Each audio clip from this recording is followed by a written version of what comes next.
प्रिय बच्चों, मैं श्रीमती नूतन सक्सेना शासकीय हमीदिया बालक उच्चतर माध्यमिक विद्यालय गिन्नौरी भोपाल में व्याख्याता के पद पर पदस्थ हूँ। आज हम यहाँ पर व्याकरण के अंतर्गत रस के बारे में चर्चा करेंगे। बच्चों, रस का शाब्दिक अर्थ है निचोड़। काव्य में जो आनंद आता है वह ही काव्य का रस है। रस काव्य की आत्मा है। आचार्य विश्वनाथ के अनुसार रसात्मकम वाक्यम काव्यम, अर्थात रस युक्त वाक्य ही काव्य है। रस की परिभाषा कविता, कहानी, उपन्यास आदि को पढ़ते, सुनते अथवा देखते समय पाठक, श्रोता और दर्शक को जिस विलक्षण आनंद की अनुभूति होती है उसे बच्चों रस कहते हैं। तो आप यहाँ चित्र देख रहे हैं, इसमें बच्चे पढ़कर आनंद ले रहे हैं, सुनकर ले रहे हैं और देखकर। तो देखकर, सुनकर और पढ़कर हमको जिस आनंद की अनुभूति होती है बच्चों, उसको हम रस कहते हैं। आचार्य विश्वनाथ के अनुसार सहृदय के हृदय में स्थायी भाव का जब विभाव, अनुभाव और संचारी भाव से संयोग होता है तब रस की उत्पत्ति होती है। रस के 4 अंग हैं। पहला है स्थायी भाव, दूसरा है विभाव, तीसरा है अनुभाव और चौथा है संचारी भाव। अब स्थायी भावों का यहाँ पर हम परिचय जानेंगे कि स्थायी भाव क्या होते हैं।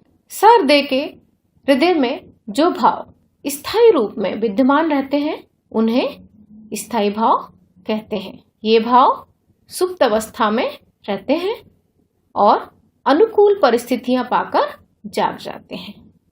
स्थायी भावों की संख्या कितनी है? 10।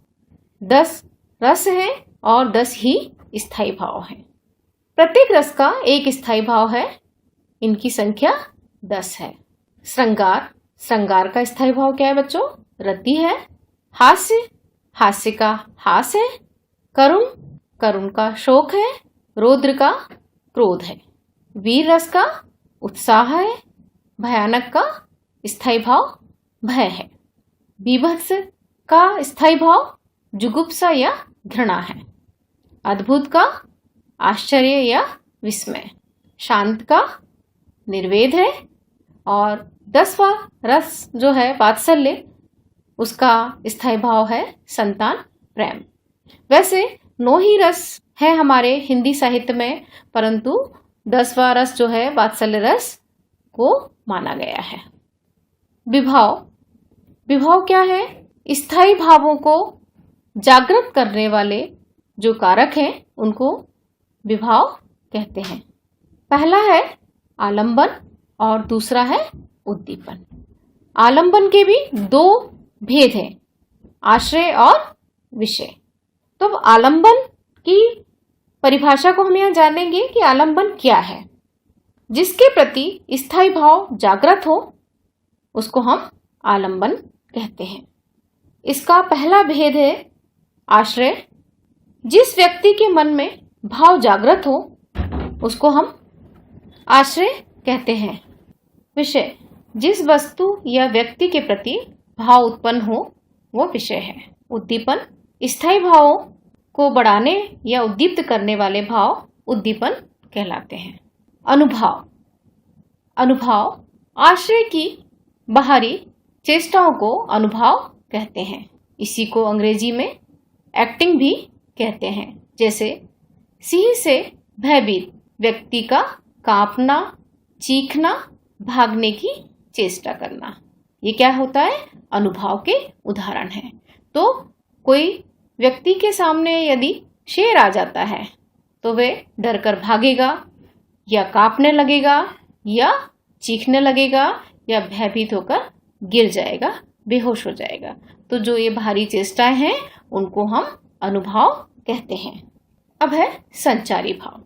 स्थायी भाव को पुष्ट करने के लिए जो भाव उत्पन्न होकर पुनः लुप्त हो जाते हैं उन्हें संचारी भाव कहते हैं। इनकी संख्या कितनी है बच्चों? 33 है। निर्वेद, शंका, ग्लानि, हर्ष, आवेग आदि प्रमुख संचारी भाव हैं। ये क्या है? आते हैं और लुप्त हो जाते हैं। स्थायी भाव और संचारी भाव में अंतर। पहला है अंतर, स्थायी भाव उत्पन्न होकर शीघ्र नष्ट नहीं होते, वे रस परिपाक होने तक बने रहते हैं, जबकि संचारी भाव पानी के बुलबुलों की तरह बनते और बिगड़ते रहते हैं। दूसरा है, प्रत्येक रस का एक ही स्थायी भाव होता है, किंतु एक ही रस के अनेक संचारी भाव हो सकते हैं, इसलिए इन्हें व्यभिचारी भाव भी कहते हैं। तीसरा अंतर है, स्थायी भावों की संख्या 10 है, जबकि संचारी भावों की संख्या 33 है। अब हम रसों की परिभाषा और उनके उदाहरण को जानेंगे। तो सबसे पहले यहाँ पर हम श्रृंगार रस के बारे में जानेंगे। सहृदय के हृदय में स्थित रति नामक स्थायी भाव का जब विभाव, अनुभाव और संचारी भाव से संयोग होता है, तब वहां पर श्रृंगार रस होता है। श्रृंगार रस के भी दो भेद हैं। पहला है संयोग श्रृंगार और दूसरा है वियोग श्रृंगार। काव्य में जहाँ नायक नायिका के मिलन, बातचीत, दर्शन एवं प्रेम क्रीड़ाओं का चित्रण हो, वहां पर श्रृंगार रस होता है। तो आपको समझ में आया बच्चों? जहां पर मिलने का वर्णन है, वहां पर संयोग श्रृंगार होता है। राम को रूप निहारती जानकी, कंकन के नग की परछाई, याते सबे सुधी भूल गई, कर टेक रही पल टारत नाही। बच्चों, ये प्रसंग उस समय का है जब श्री राम और सीता के विवाह उत्सव का कार्यक्रम चल रहा है।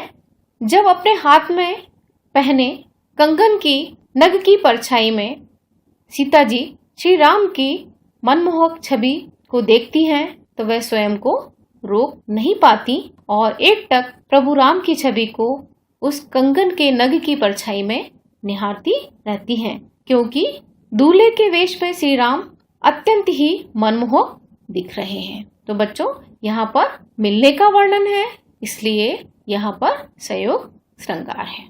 अब इसमें स्थायी भाव क्या है? रति है। आश्रय क्या है? सीता जी हैं। आलंबन क्या है? राम है। उद्दीपन राम का रूप और रूप को निहारना, सुधि को भूल जाना, ये उद्दीपन है। संचारी भाव यहाँ पर क्या है? लज्जा है, संकोच है, ये संचारी भाव। तो बच्चों, ये था संयोग श्रृंगार। वियोग श्रृंगार दूसरा भेद श्रृंगार रस का, जहाँ नायक एवं नायिका अथवा किसी व्यक्ति के वियोग प्रसंग का वर्णन हो, वहां पर वियोग श्रृंगार होता है। वियोग से मतलब है बिछुड़ना। यहाँ पर हम इसका उदाहरण पढ़ेंगे। हे खग मृग है मधुकर श्रेणी, तुम देखी सीता मृग नैनी। ये पंक्तियां रामचरितमानस से ली गई हैं। इसमें व्याकुल श्री राम सीता जी को वन वन में ढूंढते फिर रहे हैं। वे पशु पक्षियों से सीता के बारे में पूछते हैं। पक्षियों, पशुओं और भौरों के समूह से पूछते हैं कि तुमने मेरी सीता को कहीं देखा है, और वह सीता कैसी है जिसके नेत्र मृग के नैनों के समान हैं। तो वे यहाँ पर वन वन में घूमकर सीता जी को ढूंढ रहे हैं। तो बच्चों, आपको पता है कि सीता जी को रावण अपहरण करके ले गया था। अगला है हास्य रस। तो हास्य रस की जो परिभाषा है, सहृदय के हृदय में स्थित हास नामक स्थायी भाव का जब विभाव, अनुभाव और संचारी भाव से संयोग होता है, तब वहां हास्य रस होता है। बच्चों, मैंने यहाँ पर ये उदाहरण लिया है। आप लोगों को और भी कोई हास्य रस का उदाहरण याद हो, वो आप लोग याद कर सकते हैं और अपनी उत्तर पुस्तिका में लिख सकते हैं। हाथी जैसी देह है, गेंडे जैसी खाल, तरबूज जैसी खोपड़ी, खरबूजे से गाल। अब आप लोगों को ये उदाहरण पढ़कर ही हंसी आ रही होगी। यहाँ पर एक व्यक्ति के बेडौल शरीर के बारे में बताया गया है कि उसकी देह कैसी है, शरीर कैसा है उसका, हाथी के समान है, मतलब खूब ऊंचा और मोटा है। और उसकी खाल कैसी है, गेंडे के समान है। उसकी खोपड़ी कैसी है, तरबूजे की, जो तरबूजा होता है उसके समान है। और उसके गाल कैसे हैं, खरबूजे के समान गाल हैं, मतलब बड़े बड़े गाल हैं। तो ऐसी आकृति को अगर हम देखेंगे तो हमको क्या आएगा, हंसी आएगी, और हम अपनी हंसी को रोक नहीं पाएंगे। तो आप यहाँ देख रहे हैं कि हास्य रस की परिभाषा में दो चित्र लगे हुए हैं, एक जोर जोर से हंस रहा है और एक लोट मारकर भी हंस रहा है। तो अब यहाँ पर स्थायी भाव आपको पता ही है, हास है। आश्रय यहाँ पर क्या है, हास्य पात्र व्यक्ति। आलंबन क्या है, हास्य पात्र व्यक्ति जिसकी शरीर की बनावट हम देख रहे हैं। उद्दीपन, व्यंग्योक्ति, अनुभव, खिलखिलाना या खिलखिलाहट, चिढ़ाना। संचारी भाव, चपलता और अट्टहास आदि। तो बच्चों, आपको इसके अलावा भी कोई और उदाहरण याद है तो आप उसको भी लिख सकते हैं। अगला है करुण रस। सहृदय के हृदय में स्थित शोक नामक स्थायी भाव का जब विभाव, अनुभाव और संचारी भाव के साथ संयोग होता है तब वहां करुण रस की निष्पत्ति होती है। इसका उदाहरण आप देखिए। आप सुदामा और कृष्ण की मित्रता के बारे में भी जानते हैं, तो देखिए हम पढ़ते हैं इसका उदाहरण। देखी सुदामा की दीन दशा, करुणा करके करुणा निधि रोए, पानी परात को हाथ छुओ नहीं, नैनन के जलसो पग धोए। अब करुण का स्थायी भाव क्या है, शोक। अब यहाँ पर श्री कृष्ण के मित्र सुदामा उनसे मिलने आते हैं और उनकी जो दशा होती है उसको देखकर जो कृष्ण है वह रोने लगते हैं और वह उनको अपने महल में लेकर आते हैं और उनको राजगद्दी पर बिठाकर उनके चरणों को परात में पानी भरकर धोते हैं, परंतु उस पानी को वह हाथ नहीं लगाते और वह इतने दुखी होते हैं और रोते हैं कि उनके जो अश्रु हैं उन्हीं के जल से चरणों को वे धो देते हैं। तो यहाँ पर अतिशयोक्ति अलंकार भी है और ये करुण रस का उदाहरण भी है कि सुदामा की दशा को देखकर श्री कृष्ण बहुत रोते हैं और दुखी हो जाते हैं। यहाँ पर इसका स्थायी भाव शोक है, आश्रय श्री कृष्ण है, आलंबन कौन है, सुदामा। उद्दीपन, सुदामा की दयनीय दशा जिसको देखकर श्री कृष्ण रोते हैं। अनुभाव, अश्रु, प्रलाप। संचारी भाव यहाँ पर दुख, विषाद, स्मृति और दंड आदि है। अब हम पढ़ेंगे रौद्र रस। रौद्र का स्थायी भाव क्या होता है बच्चों, क्रोध। तो सहृदय के हृदय में स्थित क्रोध नामक स्थायी भाव का जब विभाव, अनुभाव और संचारी भाव से संयोग होता है तब वे वहां पर रौद्र रस के रूप में बदल जाता है। इसका उदाहरण हमने महाभारत से लिया है। श्री कृष्ण के सुन बचन, अर्जुन क्रोध से जलने लगे, सब शोक अपना भूल कर करतल युगल मलने लगे। संसार देखे अब हमारे शत्रु रण में मृत पड़े, करते हुए ये घोषणा वे हो गए उठकर खड़े। बच्चों, यहाँ पर अर्जुन युद्ध करने से मना कर देते हैं जब उनका पुत्र अभिमन्यु चक्रव्यूह में फंसकर मृत्यु को प्राप्त हो जाता है। तो वह बहुत दुखी होते हैं और युद्ध करने से मना कर देते हैं। उस समय यहाँ पर श्री कृष्ण ने गीता का उपदेश उनको दिया और उनको बताया। तब वे यहाँ पर उनकी बातों को सुनकर, श्री कृष्ण के वचन को सुनकर वह अपना सारा दुख भूल गए।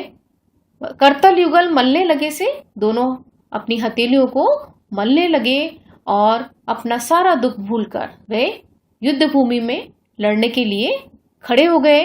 और फिर वह कहते हैं कि अब देखें हमारे जो शत्रु लड़ने के लिए खड़े हुए हैं वे अब यहाँ पर मृत ही मिलेंगे, कि संसार अब देखे, क्योंकि अब कोई भी जो हमारे सामने शत्रु आएगा वो जिंदा नहीं बचेगा। ये घोषणा करते हुए वे युद्ध के लिए फिर से खड़े हो गए। तो यहाँ पर वे क्या हुआ, क्योंकि श्री कृष्ण ने जब उनको अपने वचन सुनाए तो वह क्रोधित होकर फिर से युद्ध भूमि में लड़ने के लिए खड़े हो गए।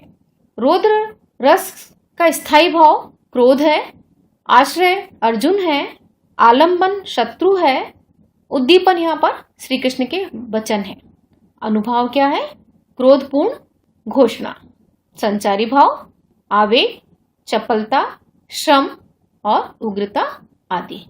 वीर रस सहृदय के हृदय में स्थित उत्साह नामक स्थायी भाव का जब विभाव, अनुभाव और संचारी भाव से संयोग होता है तब वहां पर वीर रस होता है। इसका उदाहरण देखिए। आप लोगों ने रानी लक्ष्मीबाई के बारे में सुना हुआ है, इनकी कविता को पढ़ा है, इनके बारे में आप लोग जानते हैं। और जब ये युद्ध भूमि में जाती थी तो लोगों के सिंहासन भी हिलने लगते थे, मतलब इतनी वीर थी वे ये कि लोग डरने लगते थे। तो बच्चों ये देखिए इसका उदाहरण। सिंहासन हिल उठे, राजवंशों ने भ्रकुटी तानी थी, बूढ़े भारत में भी आई फिर से नई जवानी थी, खूब लड़ी मर्दानी वह तो झांसी वाली रानी थी। हम लोग सभी जानते हैं कि झांसी वाली जो रानी है लक्ष्मीबाई, इन्होंने अंग्रेजों से अंतिम समय तक युद्ध किया और ये शहीद हुई। वीर रस का स्थायी भाव उत्साह है। आश्रय यहाँ पर क्या है? रानी लक्ष्मीबाई। आलंबन क्या है? विरोधी पात्र या शत्रु। उद्दीपन क्या है? रणभूमि। अनुभाव रणभूमि में युद्ध करना। संचारी भाव क्रोध, चिंता और उग्रता। भयानक रस सहृदय के हृदय में स्थित भय नामक स्थायी भाव का जब विभाव, अनुभाव एवं संचारी भाव से संयोग होता है तब वहां पर भयानक रस होता है। भयानक का मतलब होता है भय, डरना। तो बच्चों यहाँ पर एक आप चित्र भी देख रहे हैं। इसमें डर के कारण जो राहगीर है वो पेड़ पर चढ़ गया। एक तरफ शेर है, एक तरफ अजगर है और नीचे मगर है। तो यहाँ पर ये डरा हुआ व्यक्ति है। इसी का एक उदाहरण देखिए आप नीचे। एक और अजगर ही लखी, एक और मृगराय, बिकल बटो ही बीच ही, परियो मूर्छा खाए। अब यहाँ पर क्या है कि एक राहगीर जंगल में जा रहा है और रास्ते में उसको एक तरफ अजगर और एक तरफ शेर दिख जाता है। तो जो बटोही है, राहगीर है, वह मूर्छा खाकर गिर जाता है, डर जाता है। तो यहाँ पर कौन सा रस है? भयानक रस है, मतलब डर उत्पन्न हो रहा है, भय उत्पन्न हो रहा है। तो ये भय है। स्थायी भाव भय है। आश्रय क्या है इसका? बटोही यानी जो राहगीर है। आलंबन क्या है? कौन उसका डर को बढ़ा रहा है? एक तरफ शेर है और एक तरफ अजगर है। उद्दीपन अजगर और सिंह की भयप्रद चेष्टाएं जो उसके ऊपर आक्रमण करने की चेष्टा कर रहे हैं। अनुभाव बटोही का विकल होकर मूर्छित हो जाना, ये अनुभाव है। संचारी भाव स्वेद, कंप और आवेश, ये इसके संचारी भाव है। अगला है विभत्स रस। सहृदय के हृदय में स्थित जुगुप्सा या कहें तो घृणा नामक स्थायी भाव का जब विभाव, अनुभाव एवं संचारी भाव से संयोग होता है तब वहां पर विभत्स रस के रूप में बदल जाता है। तो इस चित्र को आप देखें, हम इस तरह का कोई भी दृश्य कहीं देख नहीं पाते और हम तुरंत अपनी नजरों को वहां से हटा देते हैं। तो इसका उदाहरण देखिए। सिर पर बैठ्यो काग, आंख दो खात निकारत, खींचत जीभ ही स्यार, अति ही आनंद उर्धारत। अगर कहीं कोई एक शव पड़ा हुआ है, किसी जानवर का शरीर पड़ा हुआ है, मरा हुआ जानवर का शरीर वहां पड़ा हुआ है, उस पर कौआ बैठकर उसकी आंखों को नोच रहा है और श्यार जो है वो उसकी जीभ को खींचकर खा रहा है और दोनों ही को इसमें बड़ा ही आनंद आ रहा है। परंतु यहाँ पर अगर हम ऐसे दृश्य को देखेंगे तो हमें घृणा उत्पन्न हो जाएगी और हम उसको फिर से नहीं देख पाएंगे। तो बच्चों ये है विभत्स रस। इसका स्थायी भाव आपको पता ही है, घृणा है। आश्रय क्या है? यहाँ पर पाठक यानी जो पढ़ने वाला है वो उसके मन में भाव कैसे हुए? घृणा के। आलंबन क्या है? घिनौना दृश्य उद्दीपन क्या है? मांस नोचना और आंख निकालना। अनुभाव क्या है? आंखें मूंदना और जी मचलाना। संचारी भाव निर्वेद, ग्लानि और दीनता। अगला है अद्भुत रस। सहृदय के हृदय में स्थित विस्मय नामक स्थायी भाव का जब विभाव, अनुभाव और संचारी भाव से संयोग होता है तब वहां पर अद्भुत रस होता है। आप चित्र भी देख रहे हैं।